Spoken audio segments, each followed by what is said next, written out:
Assalamualaikum warahmatullahi wabarakatuh. Selamat datang di kelas Bu Nunung. Hari ini kita akan belajar tentang kerjasama di Asia Tenggara.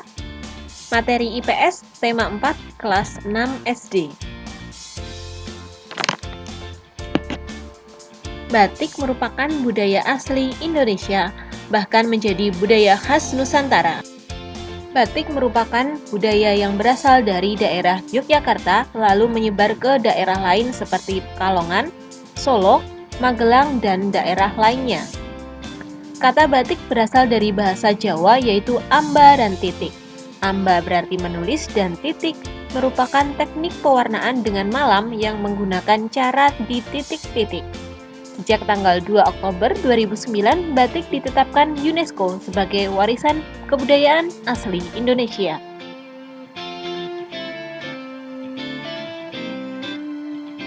Macam-macam teknik pembuatan batik yaitu batik tulis, batik cap, dan batik lukis. Mulanya di abad 17, nenek moyang kita membuat batik dengan daun lontar yang merupakan simbol binatang dan tanaman.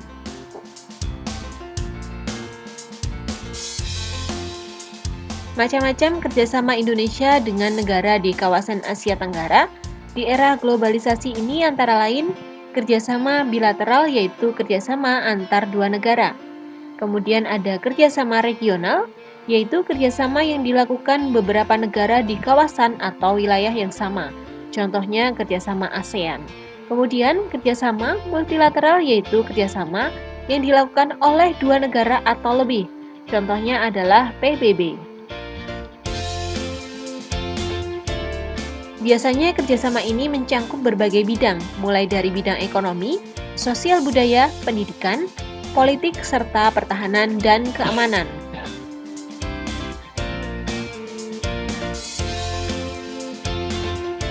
Manfaat kerjasama antar negara di bidang budaya, yaitu sebagai sarana untuk memperkenalkan budaya yang dimiliki oleh suatu negara kepada negara lain bahkan kepada dunia.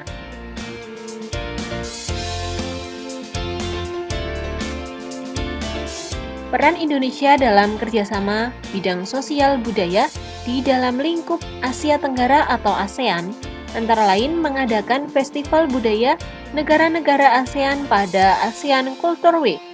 Kemudian adanya kerjasama di bidang sosial yang ditangani oleh Komite on Social Development atau Komite Pengembangan Sosial. Narkoba merupakan singkatan dari narkotika dan obat-obatan terlarang.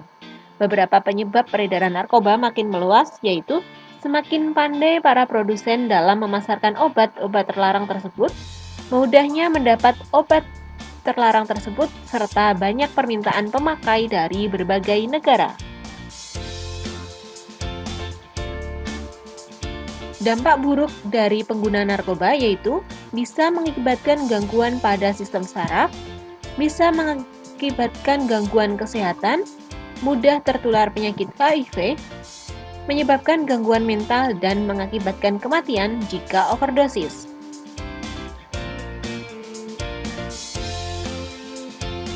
Dampak pemakaian narkoba bagi keluarga pengguna yaitu rusaknya hubungan atau komunikasi dengan keluarga, serta bisa mengakibatkan kemiskinan, pengangguran, dan depresi.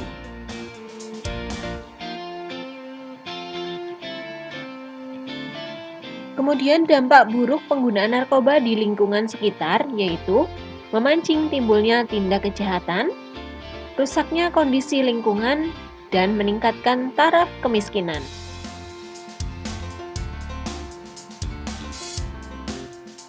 Beberapa peran ASEAN bagi Indonesia antara lain yang pertama, ASEAN adalah sebagai pilar penting bagi politik luar negeri Indonesia, serta adanya deklarasi ASEAN Leaders Declaration of Drug Free didasarkan pada pengakuan bahwa masalah narkoba merupakan masalah internasional sehingga mereka bekerja sama untuk mengatasi masalah narkoba tersebut.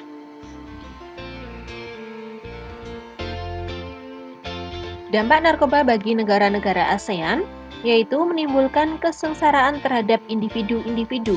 Kemudian penyalahgunaan dan perdagangan gelap narkoba melemahkan fondasi sosial bangsa-bangsa serta menambah beban ekonomi negara.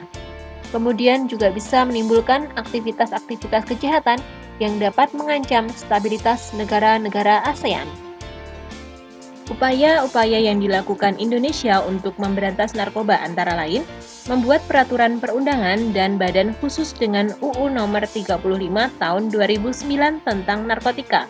Kemudian mendirikan Badan Narkotika Nasional atau disebut dengan BNN, serta melakukan tindakan inspeksi mendadak ke berbagai lembaga permasyarakatan, serta melakukan upaya pengetatan remisi bagi terpidana narkoba.